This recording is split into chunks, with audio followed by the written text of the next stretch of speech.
Hi mga ka-RVs! Today samahan nyo kami as we travel to Binyan, Laguna para puntahan ang isa sa pinakasikat at talagang pinipilahan na kainan, ang kare-kare ni Balat. Pagdating pa lang namin, grabe na agad ang pila pero talagang worth the wait dahil sobrang daming nagre-recommend sa place na to. Mas lalong naging special ang visit namin because we had the chance to meet the very kind owner, si Boss B, na sobrang bait at very welcoming. Kaya naman excited na kami i-share sa inyo ang experience namin habang tinitikman ng kanilang mga bestsellers. Samahan nyo kami as we review and let's find out kung bakit dinadayo talaga at binabalik-balikan ang kare-kare ni Balat. Si Boss Balat po. Hello po. Thank you po.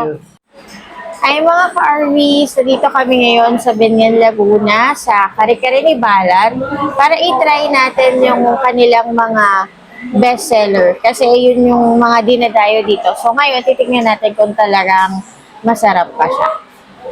So guys, yung unang titikman natin is itong kanilang famous na dinuguan. Kaya so naging famous ay ang kanyang pinaka-toppings ay lechon. Yan. So ngayon, susubukan natin kung masarap pa siya. Nakapaglagay na ako ng lechon kasi baka umapaw. Kaya hindi ko siya nilagay lahat. So titikman natin. Tingnan nyo naman guys. O, hindi siya tinipid. O, tikman natin kung gano'n siya kasarap. Uy, masarap siya. So ngayon, tatry natin siya kapag may kanin. Kung anong lasa niya. Yan. So guys, tatikman natin siya kapag may rice.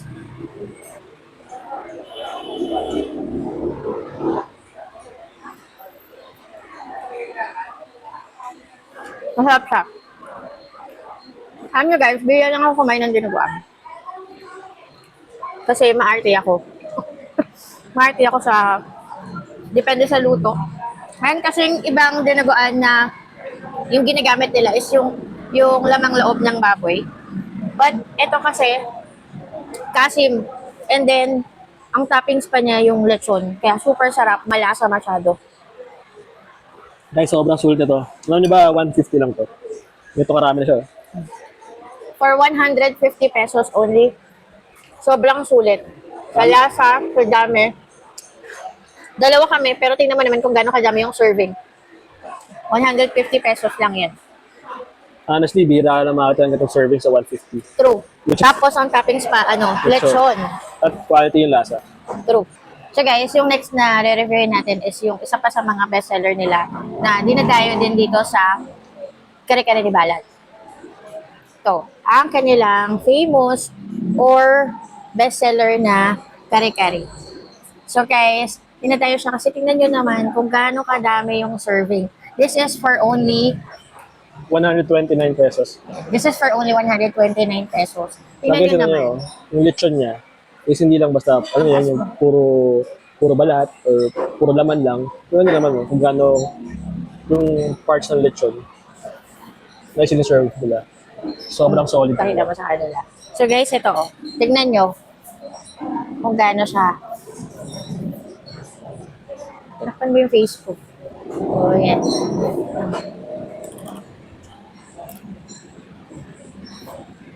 Uy, grabe, ang hot ng lechon nila.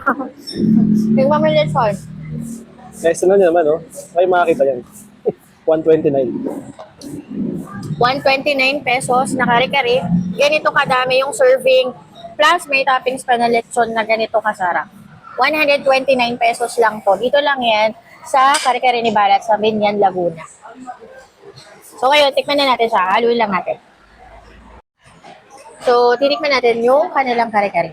Grabe, tingnan mo naman yung lechon, guys. Tingnan nyo, Grabe, nakakatakam pa.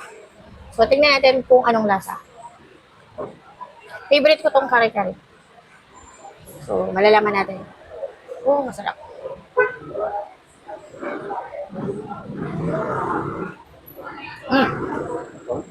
Malasa. Gusto ko yung lasa niya kasi parang, alam mo yung may kurot ng lasa ng peanut butter tapos hindi siya masyadong sweet. Tamang-tama lang. Nag-blend yung lasa nung tikman mo. Yung lechon. Magkano to? 129 lang. So guys, 129 pesos. Ganito kadami yung serving. Grabe. Tapos tingnan nyo naman, oh, hindi lang yan. Meron din yan sa ilalim. Tingnan nyo, Oo, may ano guys. siya. Oh, grabe. Isa tinipid guys.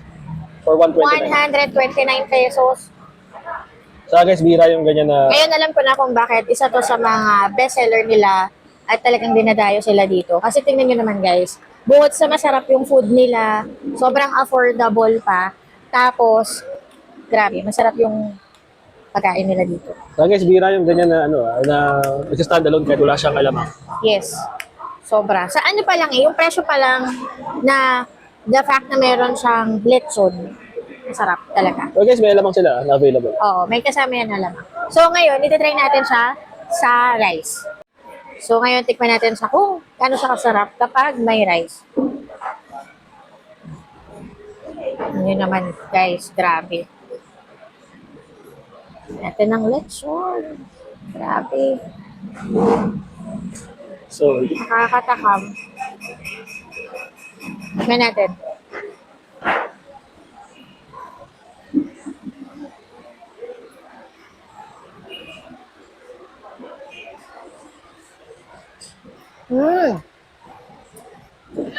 Sobrang lasa, malinamnam. Hindi siya masyadong matamis. Sorry. Masarap. Para sa akin, isa to sa mga talagang grabe. okay mo. Kung i-rate ko to, ayaw ko nga. Kung i-rate ko to, para sa akin, 10 out of 10 to. The Daddy Ralph naman.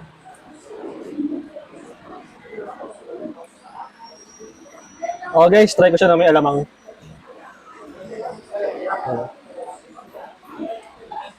Guys, ang lambot ng meat nila. Oo nga. Isa yun. Malambot talaga yung meat nila. Harap guys. Panalo.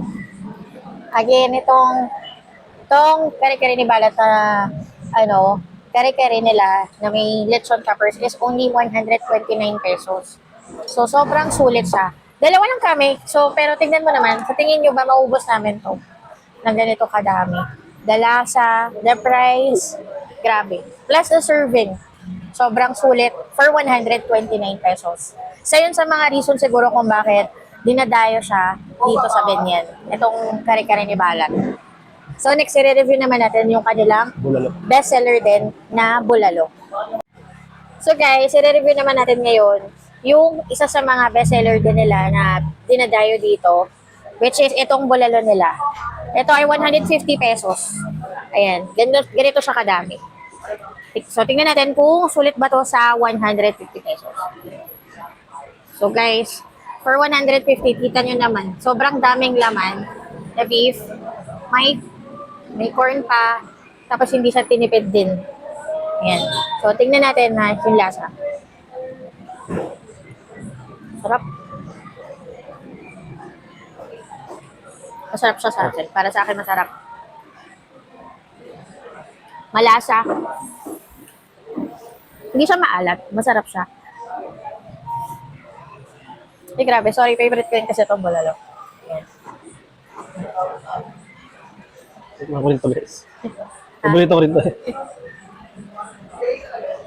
Sarap siya guys. So kung talagang may times tayo na, di ba, parang simple cravings na gusto ko magbulalo, gano'n. Hindi na kailangan dumayan Tagaytay. Yes, hindi nyo na kailangan dumayo ng Actually, Tagaytay. sulit na to. Dito lang sa Benyan, Laguna, makakapag-bulalo na kayo for 150 pesos. Tapos ganito na siya kadami. Sarap Tapos for sure, super sarap pa. Dito lang yan sa kare-kare ni Balat. Yan. Tapos, humingi din kami syempre ng hindi kompleto ang bulalo without sili and yan. So, tikman natin siya ngayon kapag merong rice. So, tikman natin siya kapag may rice.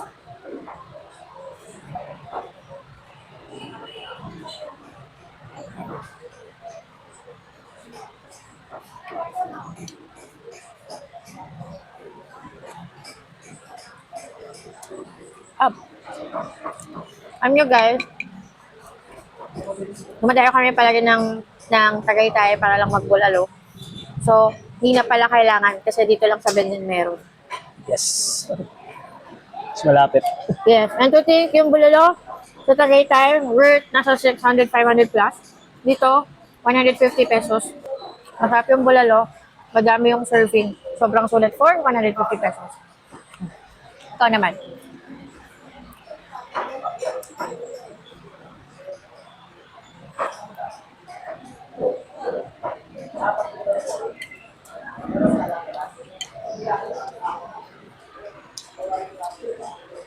Guys, malasa na siya.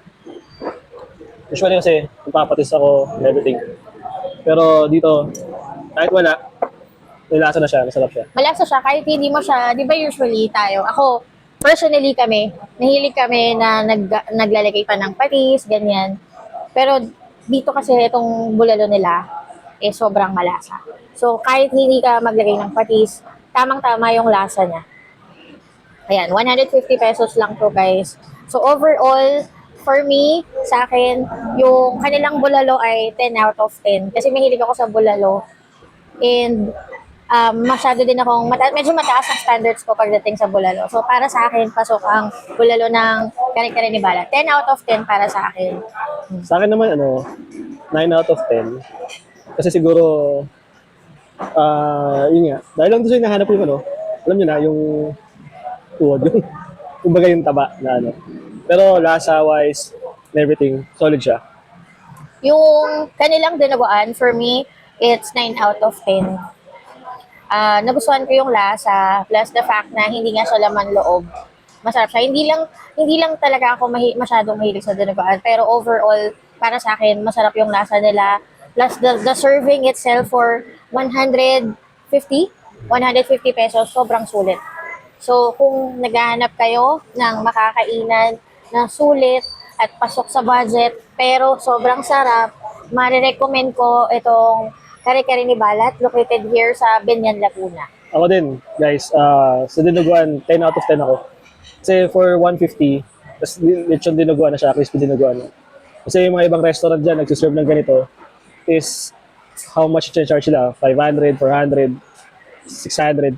Minsan pa nga 700 dahil lechon crispy dinuguan. Pero dito 150. Kasi ganun karaming serving. Yes, 150 plus Kasi hindi tinipid yung lechon, ang toppings pa ay lechon. Sobrang sulit, di ba? Tapos masarap pa yung lasa. Ay, yung kare-kare naman. Yung kare-kare para sa akin ay 10 out of 10 kasi sobrang sarap. Nasarapan ako ng sobra. Ang kare-kare ay isa sa aking mga favorite na dish. So, sobrang mapili din ako. So, para sa akin, pasado yung kare-kare nila. Malasa. Tapos, yun nga, malambot yung meat. Tapos, sobrang sarap yung kapag may lechon. Masarap siya. Nag-blend ng sobra yung lasa. So, sa akin ay 10 out of 10. Ako naman, 9 out of 10 sa akin yung kare-kare. Kasi, masarap siya talaga. Lechon, everything. Although hindi ko talaga siya, ang kare-kare kasi talaga hindi ko siya as go-to dish pag nasa restaurant. Pero, kung ganito yung kare-kare, talagang kahit na paano, o-ordering ko.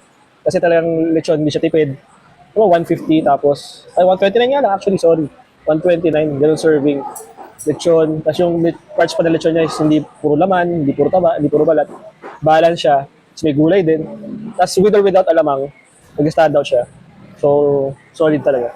So, overall guys, ang kare-kare ni Balat ay approved sa aming RV family. Guys, wait lang ha. Marami pa silang menu dito. May beef caldereta, fried chicken, and more corn. Marami pa silang menu dito na pwede nyo i-try din. So, kung fan kayo ng mga ganun dishes, go. Punta na kayo dito sa Binyan, Laguna. Try nyo itong kare-kare ni Balat. Sobrang solid, promise. Actually, hindi kayo mahihirapan hanapin siya. If you're going here ng commute, kilala siya dito sa Binyan. Pag sinabi niyo yung kare-kare ni Balat, madali kayong makakarating dito. If via car naman, ay you can use Waze naman. Yun. So, yun lang. So, thank you for coming with us. And sana nag-enjoy kayo and again, we're inviting you na itry ang kare-kare ni Balat. Yes, di kayo mag-isisi. Yes. Worth the try. See you! Kain na kami.